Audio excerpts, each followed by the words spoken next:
siguiendo la ruta, ¿no? Viene la segunda etapa, viene el enfriamiento y luego viene a este dispositivo. Bien, acá, por si acaso, quisiera pedirles que corrijan, porque acá solo es el aire de color azul, el aceite de color rosado, y como ven, en este circuito no hay enfriamiento por agua, este es enfriado por aire. Entonces, este no es enfriado por agua porque acá no hay un intercambiador de calor como el anterior. Entonces, esto es similar al anterior, pero enfriado por aire, ¿no? Entonces, hay las dos versiones, lubricado, de dos etapas, enfriado por agua o enfriado por aire. Eso va a depender de la disponibilidad de aire, de agua en la instalación. ¿Hasta aquí alguna pregunta? ¿Nada? ¿Puedo seguir?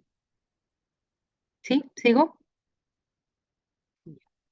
Entonces, ahora lo que vamos a ver es cómo es el circuito, cómo es la separación, o sea, cómo se da, ¿no? En el proceso de separación de aceite. ¿Por qué? Porque nosotros lo que tenemos acá es la presencia de aceite. Entonces, cuando tenemos la presencia de aceite, el aceite que va en este sistema, cuando llega a la aplicación, va a deteriorar la aplicación. O sea, no es deseado en el punto de aplicación recibir aire comprimido con aceite. Entonces, ¿qué es lo que tenemos que hacer? Tenemos que retirar lo más posible el aceite. ¿Y cómo lo vamos a hacer? Aquí podemos observar cómo es un compresor de tornillo lubricado. Cuando es lubricado se llama por inyección de aceite. ¿Cómo se hace el retiro en la medida de lo posible, de lo permisible del aceite? Si seguimos la ruta del aire, tenemos el ingreso del aire, este es el compresor. A la salida del compresor, que es el punto 3, lo que tenemos es aire comprimido con aceite. Por eso el color verde le he colocado acá. Nosotros deseamos retirar la medida de lo posible la mayor cantidad de aceite. Entonces, este es el separador de aceite que funciona por gravedad. Significa que el aire comprimido saturado de aceite ingresa al equipo y tiene que hacer el recorrido que está aquí mostrado antes de llegar a la salida. Este recorrido que tiene que seguir el aire, dado que la densidad del aceite es como 800, el aire es como de 1, por diferencia de densidad, el aceite se va a precipitar en la parte inferior, color amarillo, va a ser recolectado, pero es un aceite que está caliente, está presurizado y contiene partículas en suspensión. Entonces ya hemos logrado retirar una gran parte de aceite, no digo dar un aire de excelente calidad, pero por calidad, pero ahora tenemos el problema de que el aceite tiene que volver al circuito, es decir, tiene que regresar a hacer su función, pero tiene elementos que hay que retirar. Entonces, que son temperatura, entonces sigue la ruta que está acá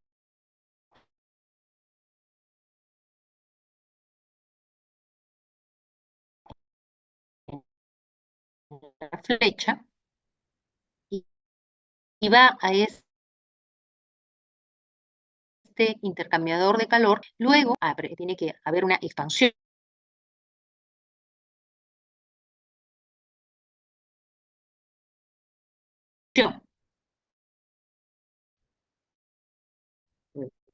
la separación del aceite se logra por diferencia de densidad en este dispositivo y luego de ello es preciso darle al aire comprimido en la medida de lo posible la mejor calidad. ¿Y cómo puede lograrse esto? Pues luego un filtrado. Entonces esa es la manera que se realiza el retiro de aceite en los compresores de tornillo lubricado. ¿Hasta aquí hay alguna pregunta? ¿Vamos bien? ¿Algún comentario en el chat? ¿Nada? ¿Puedo seguir? Entonces, si no hay preguntas, vamos a seguir.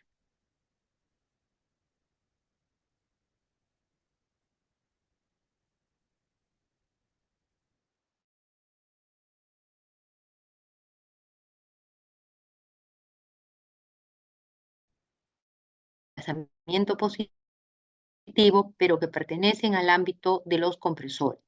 ¿Qué son los compresores turbomáquinas o compresores radiales. ¿Por qué los traemos a colación? Porque los compresores radiales o los compresores turbomáquinas, como ustedes saben, son de dos tipos, radiales y axiales. Los axiales van para las plantas de generación, ciclos Joule Bright, pero los compresores radiales van en los procesos de generación de aire comprimido y son de este tipo. Entonces, la ventaja de estos compresores, primero es su tamaño.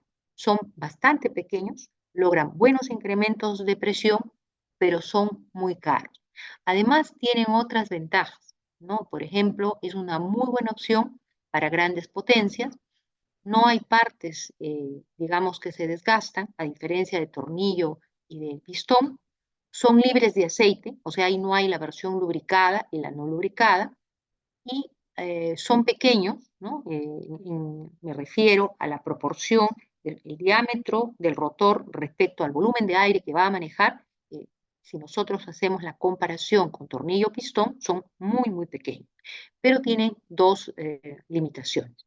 Primero, son muy costosos y en segundo lugar, solo pueden ser enfriados por agua. Entonces, cuando en la planta o el lugar donde estamos no hay disponibilidad de agua, esta es una limitación. Son adecuados porque, digamos, tienen la ventaja, sobre todo para mí, es que son libres de aceite y el reducido mantenimiento, ¿no? Y, digamos, si ustedes añaden una cosa más, es el tamaño. El tamaño, poco mantenimiento, libre de aceite y, bueno, obviamente todo esto hace que sea muy eficiente. Pero su costo es muy alto y solo es enfriado por agua. O sea, en realidad su aplicación es muy limitada en industria, minería y construcción. Compresores de pistón y de tornillo son lo que más se emplea, por no decir, son casi lo único que se emplea. Preguntas hasta acá. Vamos a pasar a hacer selección de equipo. ¿Sí? ¿No hay nada en el chat? ¿Sí? ¿Podemos seguir? Ya. Entonces, vamos a ver cómo se realiza la selección.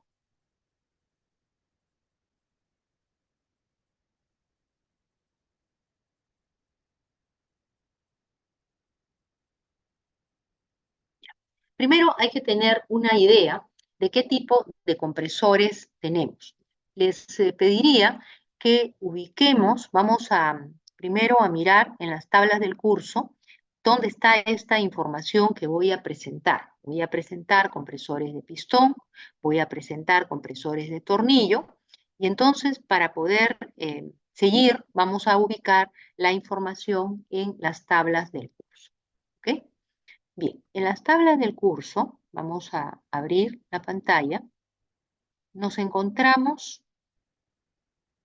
ya, este es el compresor de tornillo que estuvimos viendo. Este es el esquema que representaba el sistema de lubricación, el que expliqué de los compresores de tornillo, de inyección por aceite, y aquí ustedes pueden asociar los números con lo que les comenté, ¿no? Entonces, este es cómo funciona. Si seguimos un poco hacia adelante, lo que vamos a encontrar ya es información de los equipos, pero como ahora nosotros nos vamos a centrar en el compresor, vamos a ir a buscar información que se refiere a los compresores. Y para eso nos vamos a desplazar hasta la página 98, donde vamos a encontrar información de dos fabricantes. Podemos empezar con Atlas Copco, que es una de las empresas más grandes en el tema de compresores. Y vamos a empezar, les pediría si han ubicado esto, voy a indicar algunas cosas que no están escritas, así que por favor, si tienen a mano sus tablas del curso, sería saludable que tomen nota. Entonces acá, compresores industriales de pistón. Todos los compresores de pistón o de tornillo tienen, como dice, los modelos se identifican por letras.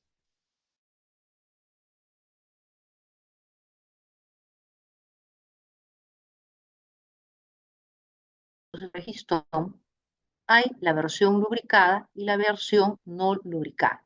Veamos cuáles son y corresponden a este rango de potencia, desde 1.5 hasta 15 kilos.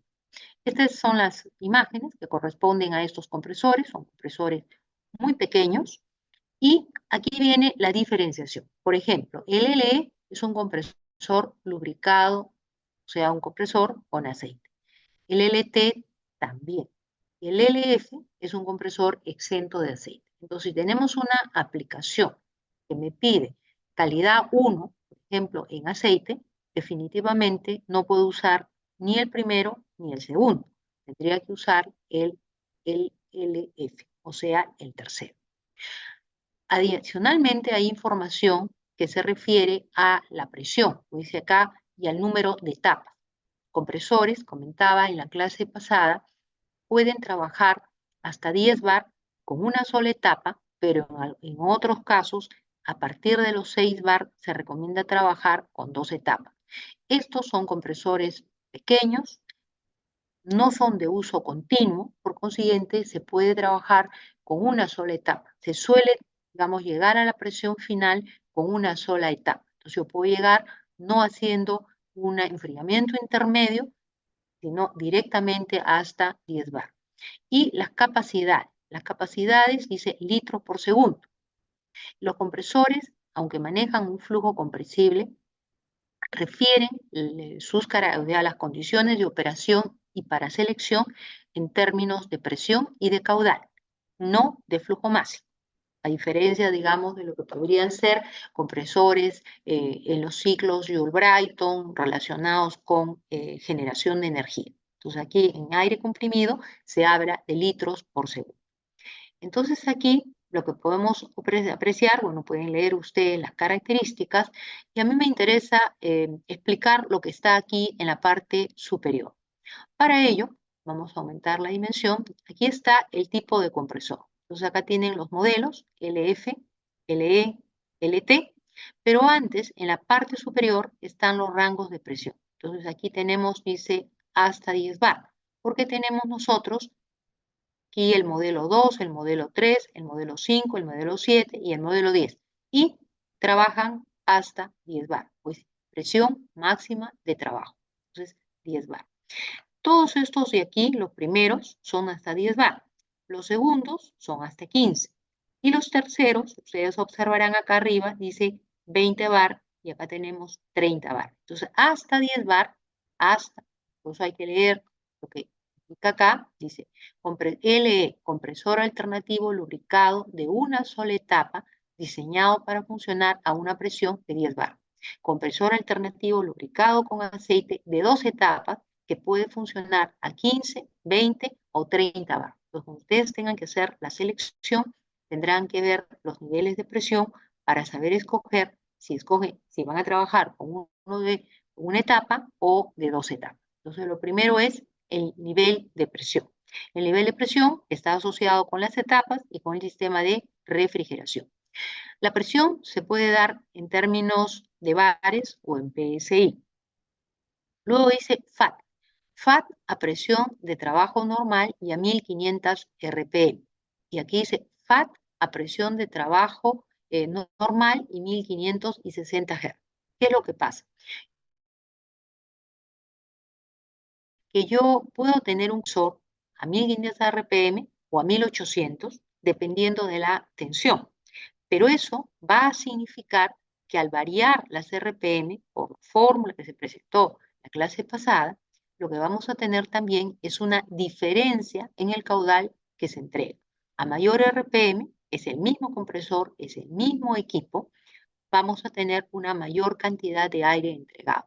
Entonces, FAT vienen a ser las siglas de, en castellano sería la traducción aire libre suministrado. Quiere decir que la cantidad de aire que me da en condiciones estándar, no es la cantidad de aire en la descarga, es la cantidad de aire de entrega que entrega el compresor, pero en condiciones estándar. Y esas condiciones estándar es un bar de presión y aproximadamente 20 grados centígrados. Eso es lo que significa FAT. Y luego viene la potencia instalada recomendada, o sea, cuál es la potencia que va a consumir. Y aquí viene el nivel digamos, de ruido, ¿no? Entonces, el nivel sonoro en decibeles, dice, sin insonorizar y montado sobre bancada insonorizado, ¿no? Entonces nosotros tenemos que saber cuáles son las restricciones del lugar para ver cómo lo vamos a pedir o cómo vamos a aislar la instalación por el tema del sonido. Siempre es bueno leer las cosas que están en la parte inferior. Por ejemplo, acá dice rendimiento de las unidades medido de acuerdo a la norma ISO. Nivel sonoro medido a una distancia de 1 metro de acuerdo con el código de la prueba tal. Y a lo que yo me refería. Cuando hablamos de condiciones, significa que la cantidad de aire que me va a entregar el compresor supone dos cosas. Uno es la cantidad de aire que me entrega, que está en el catálogo, pero supone que esa cantidad de aire es cuando el compresor trabaja a nivel del mar. Y en el ambiente donde está el compresor, la temperatura del ambiente es de 20 grados centígrados. ¿Qué significa? Significa que si alguno de estos compresores lo llevo a altura, esta cantidad de aire no me va a entregar, me va a entregar mucho menos. Entonces nosotros hemos descrito el factor lambda 3 que ahora lo tendríamos que utilizar para recalcular la cantidad de aire que me estaría entregando el compresor en altura. Entonces, en altura, por ejemplo, la pregunta es, en altura, un compresor LT modelo 3 raya 30 entrega esta cantidad de aire, la respuesta es no. En altura entrega mucho menos. ¿Se puede estimar esa cantidad? Sí, a través de un factor que se mencionó, que es el lambda 3. Entonces, eso es importante. Entonces, aquí, dos cosas. Esto es lo que me entregaría, suponiendo que el compresor funcionara a nivel del mar. Y me va a entregar mucho menos si el compresor no funciona a nivel del mar. Y lo segundo es que de acuerdo a las RPM, la capacidad, la cantidad de aire que me entregue el compresor puede ser mayor. Y lo tercero es que en estos compresores pequeños, hasta 10 bar, se puede realizar la compresión en una sola etapa. Pero a partir de 10 bar, definitivamente se tiene que trabajar en 2 etapas. A ver, vamos a hacer un ejercicio. ¿Listos? Vamos a proponer el ejercicio. El ejercicio va a ser el siguiente. Determine cuál es la cantidad de aire que me entregaría el compresor, el primero que está aquí, este que está aquí, funcionando en Cerro de Pasco. Entonces vamos a anotar. Estamos hablando del compresor LF2 raya 10 que me entrega 3.6 litros por segundo. Yo quisiera saber cuánto me entrega a 4.000 metros sobre el nivel del mar. ¿Ya? A ver, tienen unos minutos para poder resolver eso, esa pregunta, y en función a eso ustedes me darán la respuesta, yo podría hacer la retroalimentación. Voy a colocar acá el...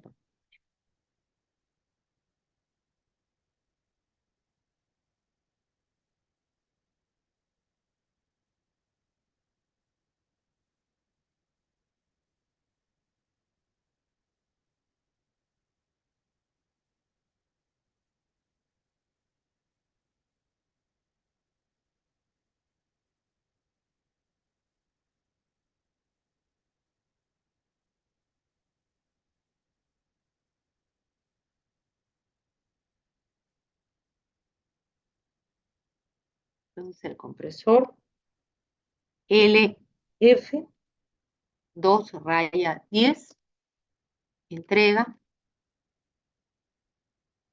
3.6 litros por segundo FAT. Y la pregunta es, ¿cuánto de aire o cuál es la capacidad?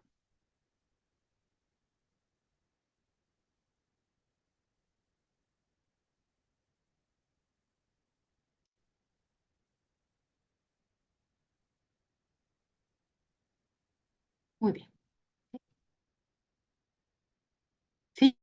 ¿Entendieron la pregunta? No sé si entendieron la pregunta o hay que explicarla. Mauricio, ¿le entendió la pregunta?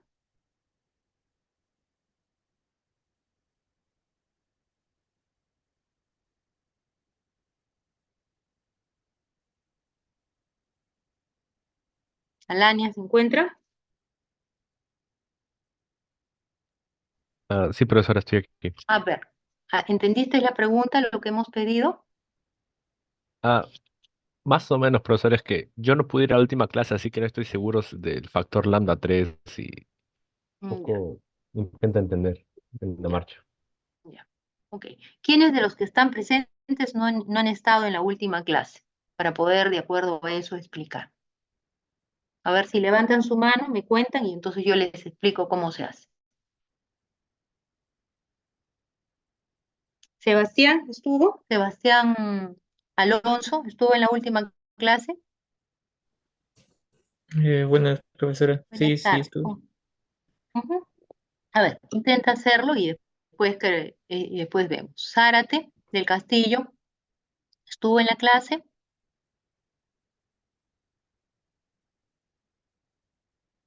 ¿Sí? ¿Tienes idea cómo se hace?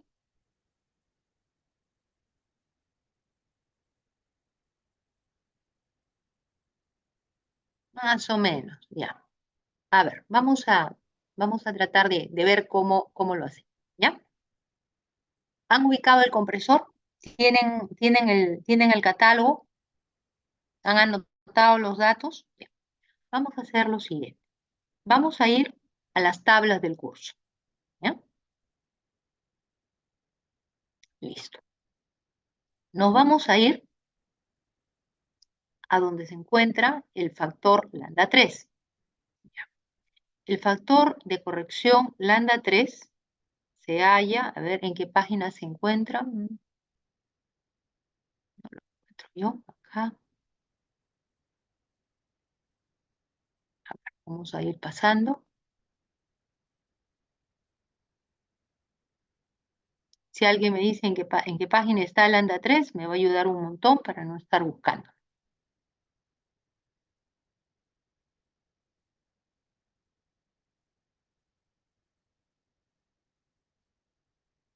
¿Sí? ¿Lo encontraron ustedes?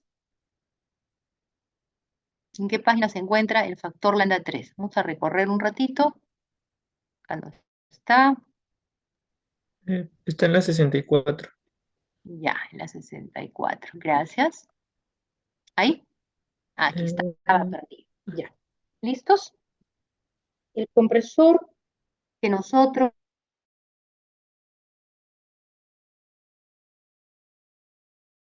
en este caso, este es un compresor de una etapa o de dos etapas, del que estamos trabajando. ¿Qué dice el catálogo? ¿De una o de dos etapas? Probablemente dos etapas. Debería ser de dos etapas, ¿no? Tenemos